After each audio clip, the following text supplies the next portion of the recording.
Hello बच्चों, let's read the question. The question is, an electric dipole consists of two opposite charges, each of magnitude 6 into 10 to the power minus 8 coulomb, separated by 6 centimeter. The dipole is placed in an external electric field 5 into 10 to the power minus 5 Newton per coulomb.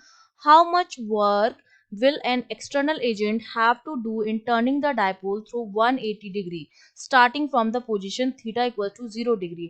हम अपने dipole को rotate कराना चाह रहे हैं 0 degree से 180 degree, तो हमें कितना वर्क डन करना पड़ेगा ये हमें कैलकुलेट करना है। तो देखिए हमारा की कॉन्सेप्ट बहुत सिंपल आ जाएगा। जब भी हम किसी डायपोल को रखते हैं इलेक्ट्रिक फील्ड में, तो उस पर क्या लगता है, उस पर लगता है टॉर्क, जिसकी वैल्यू जो होती है tau equals to P cross E होती है, मतलब पीई साइन थीटा के बराबर होती है। ठीक है, अब अगर मुझे वर्क डन करना है तो इसी टॉर्क के अगेंस्ट वर्क डन करना होता है, तो वर्क डन की जो वैल्यू आती है W इक्वल्स टू, वो आती है integration of tau D theta, इसके बराबर आती है। अब लिमिट हमें कहाँ से कहाँ तक की रखी है, हमें 0 डिग्री से उसको रोटेट करना है 180 डिग्री तक। ठीक है, तो हमारा वर्क डन कितना हो जाएगा, ये हो जाएगा integration from 0 to 180 degree. Tau हमारा कितना हो जाएगा, पीई साइन थीटा, और ये हो जाएगा डी थीटा। तो हमें क्या करना है, इसका इंटीग्रेशन करना है। जब इंटीग्रेशन करेंगे तो W जो मेरे पास आ जाएगा वो हो जाएगा पीई साइन थीटा का हो जाएगा माइनस कॉस थीटा, और यहाँ पर लिमिट रखेंगे 0 से 180 डिग्री, 0 डिग्री से 180 डिग्री। तो देखिए जब लिमिट रखेंगे W की, तो ये मेरे पास क्या हो जाएगा, minus of pi, minus sine मैंने बाहर निकाल लिया, ये हो जाएगा cos 180 degree upper limit minus lower limit cos 0 degree. ठीक है, अब हम वैल्यूज पुट कर देंगे, तो पी डब्ल्यू जो मेरा आ जाएगा वो मेरे पास किसके बराबर आ जाएगा, ये -1 के बराबर होता है, ये जीरो के बराबर होता है, और ये -1 के बराबर होता है। सॉरी, ये हमारा कितने बराबर होता है, 1 के बराबर होता है। ठीक है, ये 1 के बराबर होता है।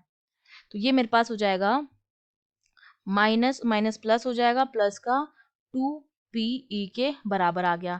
अब जहां पर P जो है मेरा, वो तो क्या है, डायपोल मोमेंट है, तो मुझे पहले डायपोल मोमेंट जो है वो कैलकुलेट करना पड़ेगा।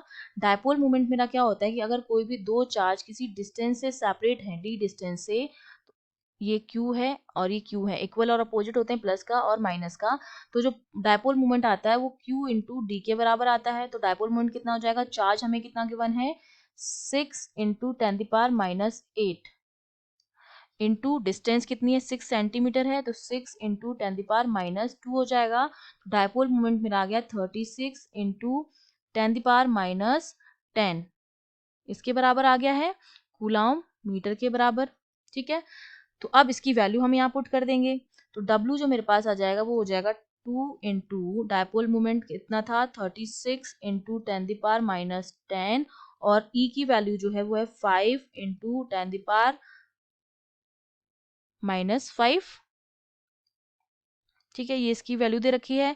तो जब हम इसको सॉल्व करेंगे तो वैल्यू जो मेरे पास आ जाएगी वो कितनी हो जाएगी, तो इसको जब हम सॉल्व करेंगे तो हमारा वर्क डन कितना आ जाएगा, ये 2 इंटू 10, 10 इंटू 36, 360, तो ये वर्क डन आ जाएगा मेरे पास 360 इंटू 10 की पावर -15 जूल। इतना वर्क डन जो है वो हमें करना पड़ेगा। तो ये हमारा क्या हो गया, आंसर हो गया। I hope you understood well. All the best.